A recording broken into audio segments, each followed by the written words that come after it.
നമസ്കാരം.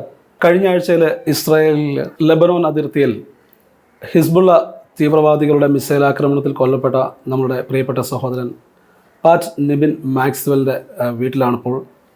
അദ്ദേഹത്തിൻ്റെ സഹോദരൻ പാറ്റ് നിവിൻ മാക്സ്വെൽ നമ്മളോട് ചേരുകയാണ്.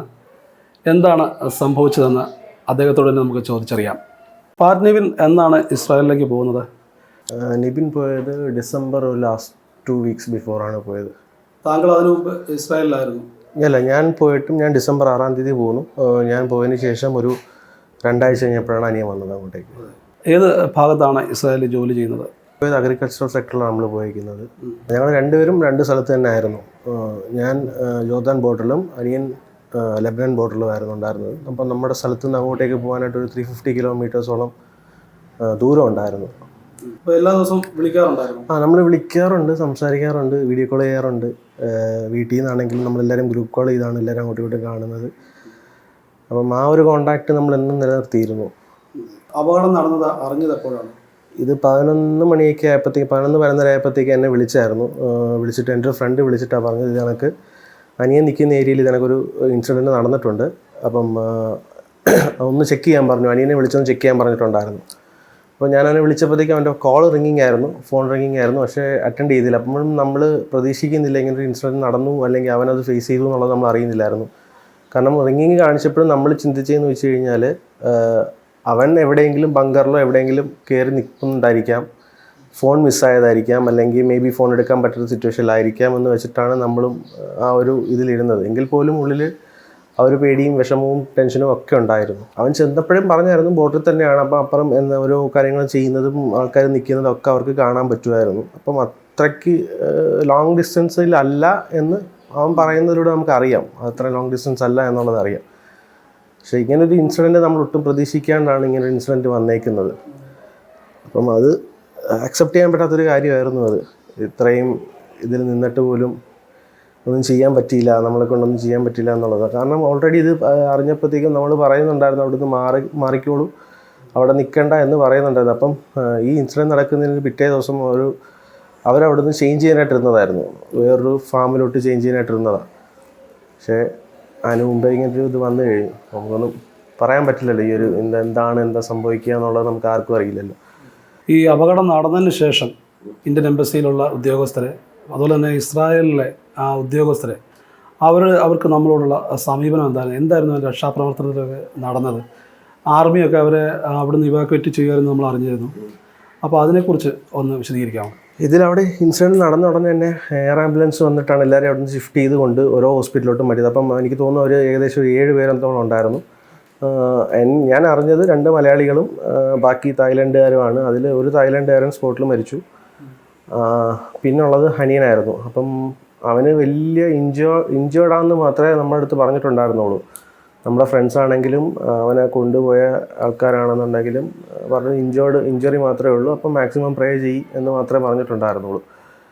ഇത് കഴിഞ്ഞ് ഒരുപാട് ഇവനെ തേടി, കാരണം പല ഹോസ്പിറ്റലിലോട്ടാണ് മാറ്റിയിരിക്കുന്നത്. അപ്പോൾ ആരുടെയും ഐഡിയോ കാര്യങ്ങളൊന്നും വ്യക്തമാകാത്തതിൻ്റെ പേരിൽ നമുക്ക് ഏത് ഹോസ്പിറ്റലാണെന്നുള്ളത് ട്രേസ് ചെയ്യാൻ പാടായിരുന്നു. അപ്പം അതിന് കുറച്ച് ടൈം എടുത്തു. കാരണം അപ്പോഴേക്കും ആൾ മരിച്ചു കഴിഞ്ഞിരുന്നു.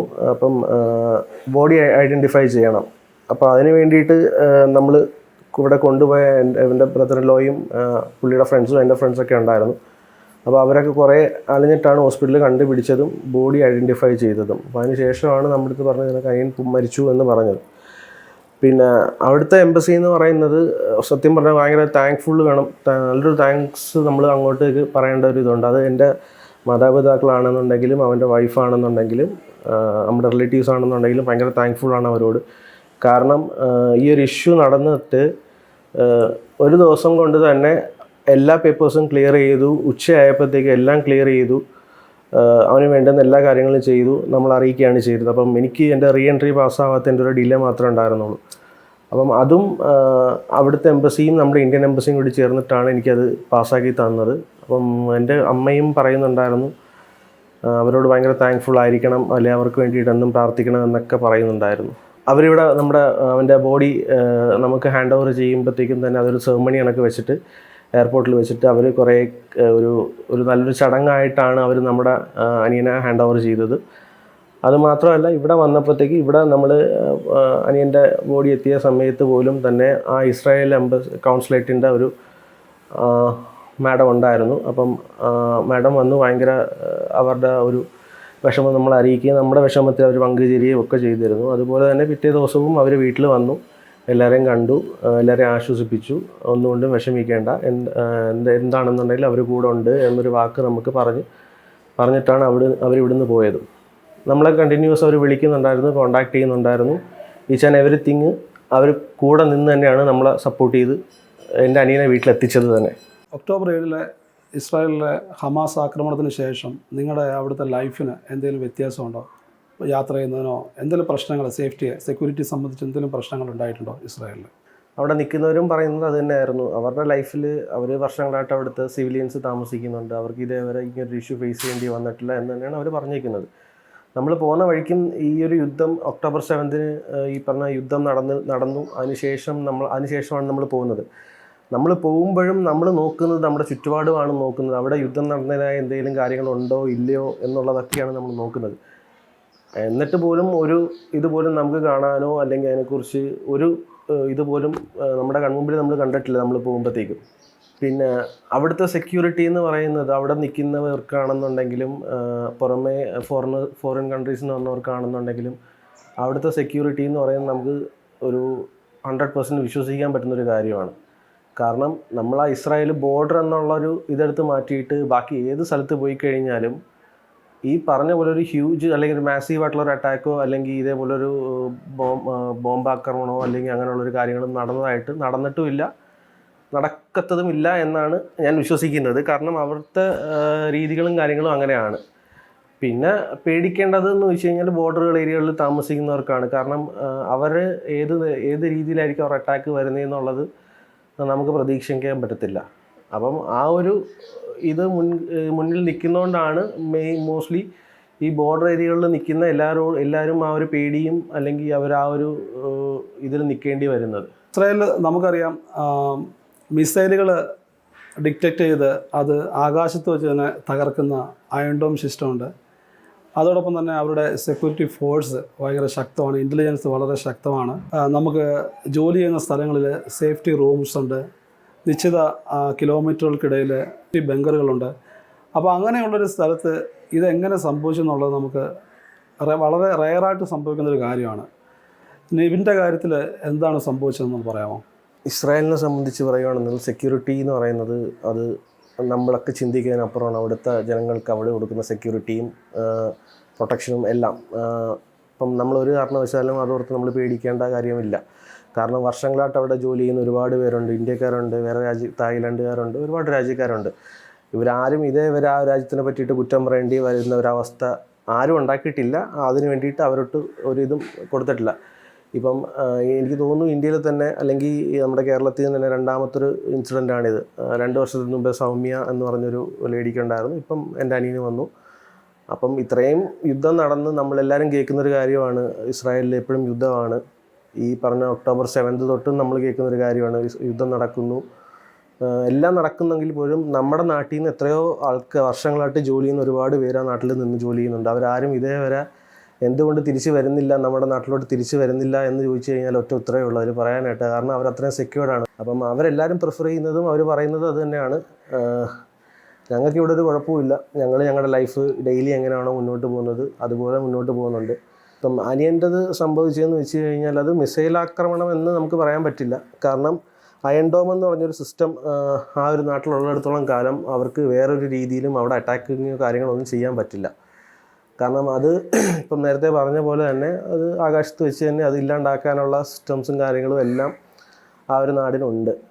പിന്നെ ഓൾറെഡി പറഞ്ഞല്ലോ, ഇത് അവർ വെളിയിലായിരുന്നു, ഇവർ നിൽക്കുന്ന കണ്ടിട്ട് തന്നെയാണ് മനഃപൂർവ്വം മറ്റേ ഉസ്ബുള്ള അവർ അറ്റാക്ക് ചെയ്തത്. അപ്പം അറ്റാക്ക് എനിക്ക് തോന്നുന്നു മറ്റേ ടാങ്കിൻ്റെ ഇതാണെന്ന് തോന്നുന്നു. നമുക്ക് കറക്റ്റായിട്ട് എനിക്കറിയില്ല, കാരണം ഇത് ഇൻസിഡൻറ്റ് ഫേസ് ചെയ്ത ആരും ഇതുവരെ ഇതായിട്ടില്ല. എൻ്റെ അടുത്ത് പറഞ്ഞത് വെച്ചിട്ട് ടാങ്കിൻ്റെ ഇതാണെന്ന് അവർ പറഞ്ഞേക്കുന്നത്. അപ്പം അവർ വരുന്നത് കണ്ടു, ഓടി മാറാൻ നോക്കിയപ്പോഴേക്കും അത് വീണ് കഴിഞ്ഞു. അപ്പം എൻ്റെ അനിയൻ എന്ന് പറയുന്നത് ഒരു മരത്തിൻ്റെ മുകളിലായിരുന്നു. അവർ മരം വെട്ടിക്കൊണ്ടിരുന്ന സമയത്താണ് ഇത് വന്നത്. ബാക്കിയുള്ളവർക്കൊക്കെ ഓടിപ്പോകാൻ പറ്റി. ഒരു ഒരാൾ വണ്ടിക്കകത്തും ഉണ്ടായിരുന്നു, ഒരാൾ മരത്തിൻ്റെ മുകളിലുമായിരുന്നു. അപ്പം ഇറങ്ങി ഓടാനോ അതിനുള്ള ഒരു സാവകാശം ടൈമോ കാര്യങ്ങളൊന്നും അവർക്ക് കിട്ടിയില്ല. അപ്പം അതുകൊണ്ടാണ് ഈ ഒരു ഇത് ഫേസ് ചെയ്യേണ്ടി വന്നതും. ഈ ഒരു അപകടത്തിന് ശേഷം ഒരു ഇൻസിഡൻറ്റ് അവിടെ സംഭവിച്ചതിന് ശേഷം നമ്മുടെ കേന്ദ്ര സർക്കാരിൻ്റെ ഇടപെടലുകൾ, പ്രവാസകാര്യ വകുപ്പിൻ്റെയൊക്കെ ഇടപെടലുകൾ എങ്ങനെയായിരുന്നു? അവരുടെ പ്രവർത്തനങ്ങളൊന്ന് പറയാമോ? എൻ്റെ അനിയൻ്റെ ബോഡിയുടെ കൂടെയാണ് ഞാൻ നാട്ടിലോട്ട് എത്തിയത്. അപ്പോൾ അതിന് മുമ്പായിട്ട് ഒരുവിധം എല്ലാ പാർട്ടിക്കാരും എൻ്റെ വീടുകളിൽ വന്നിട്ടുണ്ടായിരുന്നു. വീട്ടിൽ വന്നു കാര്യങ്ങൾ അന്വേഷിക്കുകയും തിരക്കെടുക്കുകയും ചെയ്തിട്ടുണ്ടായിരുന്നു. അപ്പം എനിക്ക് അതിനെക്കുറിച്ച് ഡീറ്റെയിൽ ആയിട്ട് എനിക്കറിയില്ല. ഞാൻ വന്ന സമയത്ത് എയർപോർട്ടിൽ റിസീവ് ചെയ്യാനായിട്ട് നമ്മുടെ ഫോറിൻ അഫയേഴ്സിൻ്റെ പുള്ളി ഉണ്ടായിരുന്നു. പുള്ളി വന്നു റിസീവ് ചെയ്തു. പുള്ളി ഞങ്ങളുടെ കൂടെ നിൽപ്പുണ്ടായിരുന്നു. പുള്ളി അനിയൻ വരുന്നതിന് 2 മണിക്കൂർ മുമ്പ് വന്നു, അവിടെ ഉണ്ടായിരുന്നു. അവിടെ അവർ കാര്യങ്ങളൊക്കെ തിരക്കിയെന്നാണ് പറഞ്ഞപ്പോൾ മാക്സിമം അവർ ചെയ്യേണ്ട കാര്യങ്ങൾ ചെയ്യാമെന്ന് പറഞ്ഞിട്ടുണ്ടായിരുന്നു. മുകേഷ് നമ്മുടെ എം എൽ എ മുകേഷ് വന്നിട്ടുണ്ടായിരുന്നു. പിന്നെ MP പ്രേമേന്ദ്രൻ പുള്ളി വന്നിട്ടുണ്ടായിരുന്നു. ഇതൊക്കെ പുള്ളി MLA നമ്മുടെ മുകേഷ് MLA പുള്ളി വന്നതെന്ന് വെച്ച് കഴിഞ്ഞാൽ അടക്ക സമയത്തും പുള്ളി ഉണ്ടായിരുന്നു ഇവിടെ. പുള്ളി വന്ന് കണ്ടിട്ടൊക്കെയാണ് പോയത്. പക്ഷെ വേറെ ആരെയും അങ്ങനെ ശ്രദ്ധിക്കാൻ പറ്റില്ല, കാരണം എനിക്ക് അതിന് പറ്റിയൊരു മാനസികാവസ്ഥയിലല്ലായിരുന്നു ഞാൻ ഉണ്ടായിരുന്നത്. അപ്പം എനിക്ക് ആരെയും ശ്രദ്ധിക്കാൻ പറ്റിയില്ല. പിന്നെ പുള്ളീനെ കണ്ടതെന്ന് വെച്ച് കഴിഞ്ഞാൽ പുള്ളി വന്ന് എൻ്റെ അടുത്ത് കുറച്ച് നേരം നിൽപ്പുണ്ടായിരുന്നു. എൻ്റെ തുടച്ച് തടിയിട്ടൊക്കെയാണ് പുള്ളി പോയത്. അപ്പം അത് പുള്ളീനെ മാത്രമേ ഞാൻ കണ്ടുള്ളൂ. പിന്നെ ബാക്കി കുറേ പേര് വന്നിട്ടുണ്ടായിരുന്നു. എനിക്ക് ആരൊക്കെയാണെന്നുള്ളത് അറിയില്ല.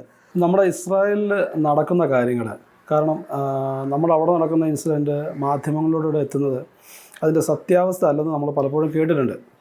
അല്ലെങ്കിൽ അവിടെ ജീവിക്കുന്നവർക്കറിയാം അതിൻ്റെ സത്യാവസ്ഥ. മലയാളികൾ പറഞ്ഞിട്ടുണ്ട്, അല്ലെങ്കിൽ അവിടെ ജീവിക്കുന്നവർ പറഞ്ഞിട്ടുണ്ട്. ഇതൊന്നും അല്ല നാട്ടിൽ നമ്മൾ അറിയുന്നത്, അതൊന്നും അല്ല ഇസ്രായേലിൽ നടക്കുന്നതാണ്. നമ്മുടെ നാടുകളിൽ ഒരുപാട് കാര്യങ്ങൾ അറിയുന്നത് വെച്ചാൽ പലതും നെഗറ്റീവായിട്ട് കുറേ റീസൺസ്, കുറേ കാര്യങ്ങൾ പറയും, പോസിറ്റീവായിട്ട് പറയുന്നതുണ്ട്. അപ്പം ഇത് ഒരാളിൽ നിന്ന് ഒരാളിലോട്ട് വരുമ്പോഴത്തേക്കും ഈ പറയുന്ന ആളുടെ വാചകവടിയിലിരിക്കും അതിൻ്റെ ആഘാതം കൂട്ടുന്നതും കുറയ്ക്കുന്നതും. ഇസ്രായേലിൽ യുദ്ധങ്ങൾ നടക്കുന്നുണ്ട്.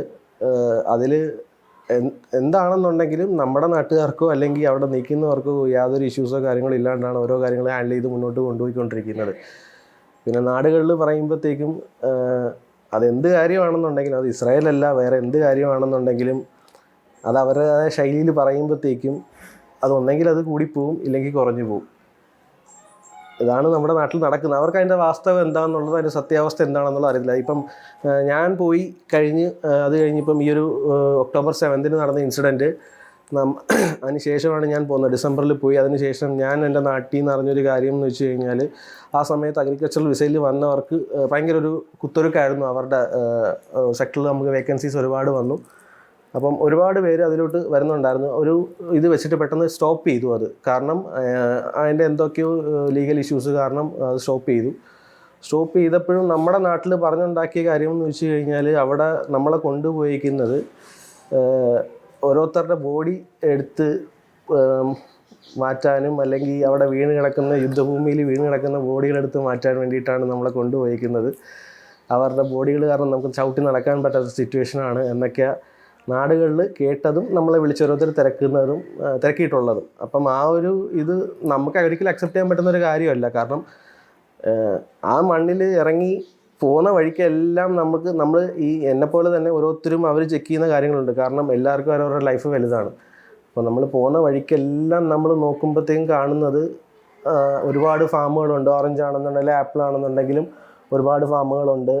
നല്ല സ്ഥലങ്ങളാണ് അവിടെയൊക്കെ എന്ന് പറഞ്ഞു കഴിഞ്ഞാൽ. കണ്ണിന് സുന്ദരമായിട്ടുള്ള കാര്യങ്ങളല്ലാണ്ട് മോശമായിട്ടുള്ള ഒരു കാര്യങ്ങളും ഇതുവരെ അവിടെ കണ്ടിട്ടില്ല. ഈ നാടുകളിൽ പറഞ്ഞുണ്ടാക്കുന്നത് എന്തിനാണെന്നുള്ളതും എനിക്കറിയില്ല. വാസ്തവം അറിയാവുന്ന കുറേ പേരുണ്ട്. കുറേ പേര് മുതലെടുക്കാനായിട്ട് വേണ്ടിയിട്ട് കുറേ കാര്യങ്ങൾ പറഞ്ഞുണ്ടാക്കുന്നു. പാറ്റ് നിവിൻ മാക്സ്വെലിൻ്റെ സഹോദരൻ പാറ്റ് നിവിൻ മാക്സ്വെലാണ് ഷെക്കന ടെലിവിഷനോട് ഇത്രയും നേരം ഇസ്രായേലിലെ അനുഭവങ്ങൾ പങ്കുവച്ചത്.